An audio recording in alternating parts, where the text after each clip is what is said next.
think I do that. Well, maybe you did.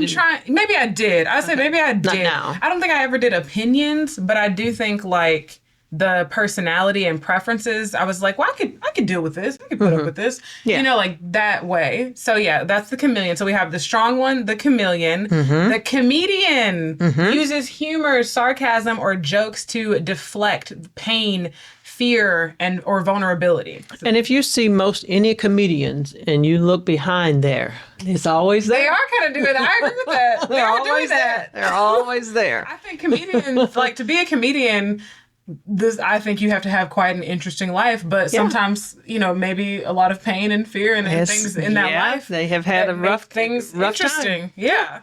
Or that make things that you're able to turn into something that is comedic for other people because it's very relatable. Right. So that's good. That's a positive part of it. It's a positive They are coming out of it with their comedy. Yeah. With their funniness. Like that. Yeah, I do too. So yes, there's two more. So we've got, the other ones, the strong one, the chameleon, the comedian, the achiever, focuses on success, performance, or productivity to earn worth or validation.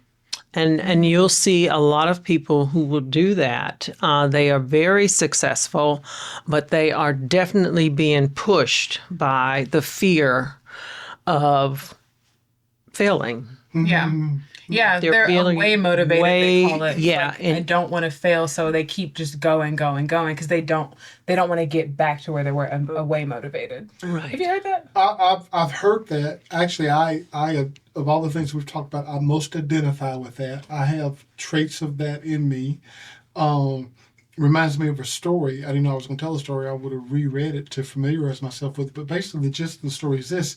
A very, very wealthy individual was a workaholic. And a friend of his approached him and said, "You've got everything that money could buy. Why are you such a workaholic?" And he said, I never really thought about it. He said, growing up as a little boy, I grew up in a trailer on a dirt road. And I remember when I left home to go off to college with everything I had, basically in my suitcase, I vowed that I would never return to living like this. And he said, which is a great point of self-reflection, he said, you know what? I guess even 50 years later and a multimillionaire, I'm still that little boy walking down that dirt road running from that trailer. Yeah. Yeah. And I that did drive me because growing up, in the 60s and 70s, especially as an overweight kid, I think one of the things why I am like I am about this is I don't think I grew up. Now, my parents were so kind and so encouraging. Oh, yes, I love them. And so encouraging, sweet. and you can do anything. Hey, but the rest of the people, they were very cruel and unkind, right? Yeah. Hey, I know, like right now, do they even call it being fat anymore? That's what they call it for me. They still say it. I think maybe it's not as accepted as it was, but so I don't know what to call it now. But growing up as a fat kid, people are cruel. Yeah. People are cruel. People, Kids are my cruel. gosh, were cruel. And I think you can go a couple of different ways. I'm going to try to make everybody like me, or the way I went, hey, since they don't like me anyway, I'm not going to try harder. I'm just going to say I don't care. Yeah. Yeah. And I think that's kind of what started me on the path that I'm on. And I think what's different about because like, I don't think it's healthy if you're like, I don't care, but then you actually do. But I think you actually don't care. So you actually don't care. But what and I'm going to say he actually doesn't care about certain things. I'll say that because he is a very caring. I know I don't have to, but he is a very caring person, and he would do a lot and do whatever he needs to do to help somebody else. However, you're right. Sometimes you have to turn that off. That was you setting a boundary so that you didn't keep getting hurt. Yeah. So the achiever, as we're going down the list, is something that I identify with. That became my response, if you will. Yeah. And you'll see that, in a lot of NBA players, all of that, they just can't go back. I mean, I think, the story with Shay Shay, You know, he was talking about, he and his brother were talking that time, and how they just weren't going to ever, not that they didn't like their environment, whatever, but it was difficult, and they wanted to come away from that and make the life better. And they did. They actually did. And they were talking about it. I thought that was so wonderful. But yeah, you'll see a lot of people doing that over the top achieving, because that's something that's driving them, you know.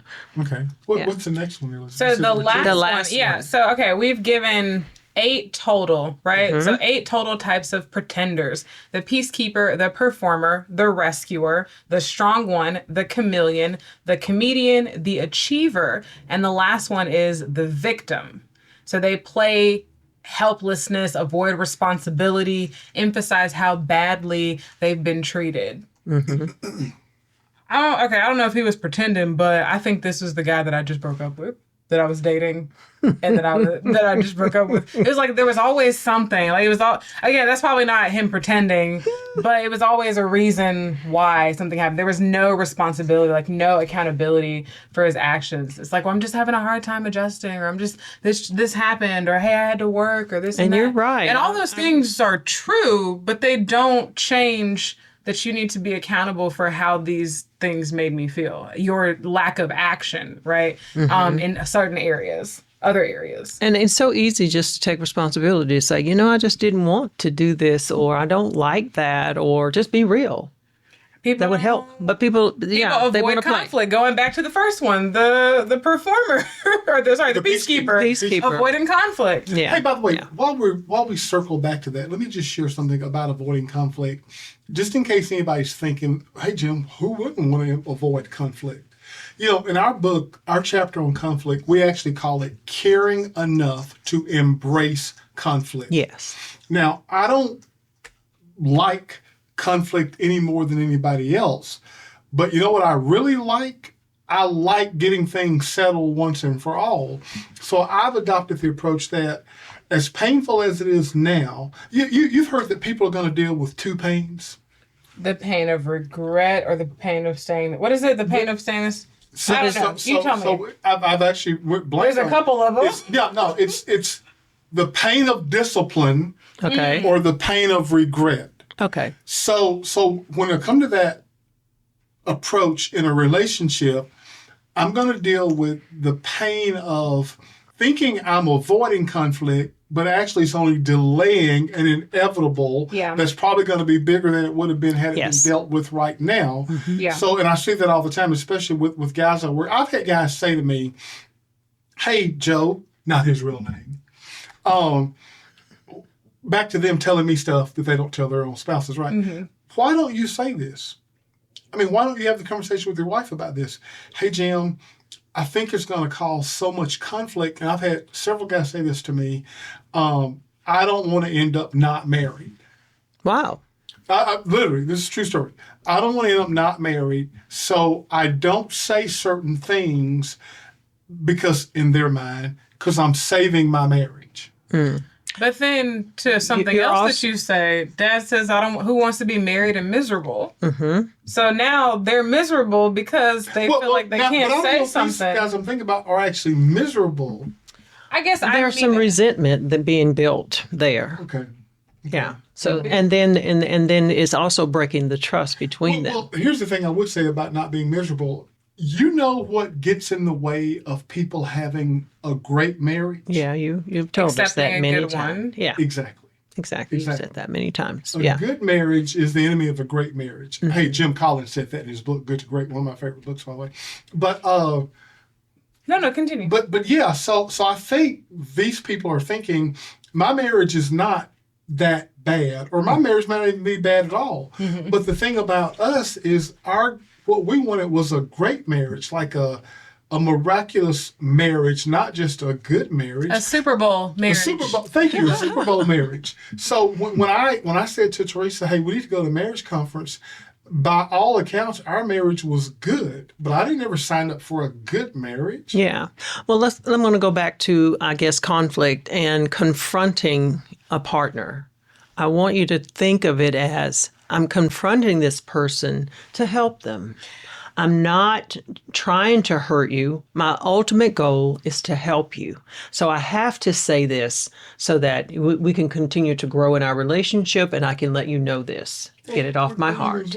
Well, I have to share another one of my phrases Oh my gosh.